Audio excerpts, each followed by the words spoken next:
Baik, bismillahirrahmanirrahim. Assalamualaikum warahmatullahi wabarakatuh. Perkenalkan, nama saya Fairuz Almanura dengan NIM 241010-2004.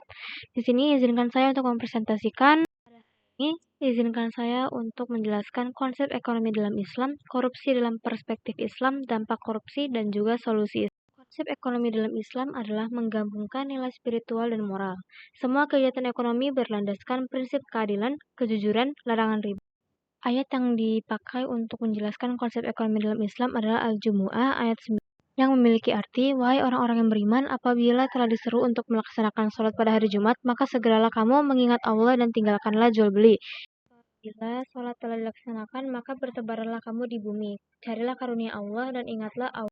Secara umum adalah penyalahgunaan wewenang jabatan atau amanah untuk memperoleh keuntungan pribadi yang merugikan orang lain atau masyarakat luas. Dalam Islam, korupsi disebut dengan istilah Islam menganggap korupsi sebagai tindakan yang zalim dan merugikan banyak pihak. Korupsi adalah pelanggaran terhadap prinsip keadilan dan amanah yang harus dijaga oleh setiap muslim.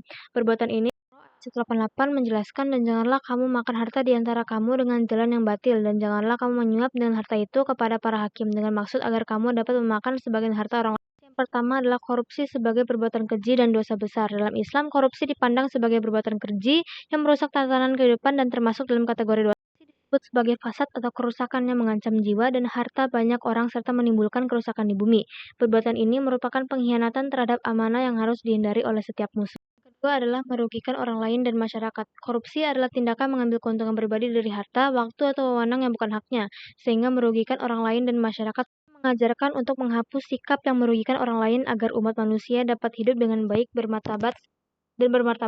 Tiga adalah hukuman dan balasan di akhirat. Islam memberikan ancaman keras bagi pelaku korupsi di akhirat. Pelaku korupsi akan dibelenggu dan harus membawa hasil korupsinya pada hadis menyebutkan bahwa pelaku korupsi akan mendapatkan siksa dan kehinaan di neraka karena Al-Quran Surat Ali Imran ayat 161, Allah menegaskan bahwa nabi-nabi tidak pernah berkhianat dan orang-orang yang berkhianat yang dapat diberikan adalah membangun masyarakat madani yang beradab. Islam mendorong pembentukan masyarakat dan madani, yaitu masyarakat yang beradab. Masjid dan lembaga keagamaan dijadikan pusat peradaban dan tempat pembinaan akhlak sehingga tercipta kesadaran kolektif untuk menolak korupsi dan perilaku merugikan. Penegakan hukum Islam dengan sanksi tegas. Hukum Islam mengenal sanksi pidana yang tegas untuk pelaku korupsi, termasuk hukuman penjara, denda, bahkan contohnya, Khalifah Umar bin Al-Khattab menerapkan sistem pembuktian terbalik dan menyita harta yang diperoleh secara tidak wajar. Penegakan hukum yang adil. Yang ketiga adalah membangun pemerintahan yang baik.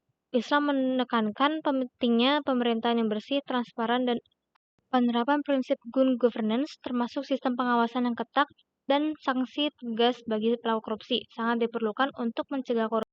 Sekian dari saya. Mohon maaf jika masih banyak kekurangan atau ada kesalahan kata. Wassalamualaikum warahmatullahi wabarakatuh.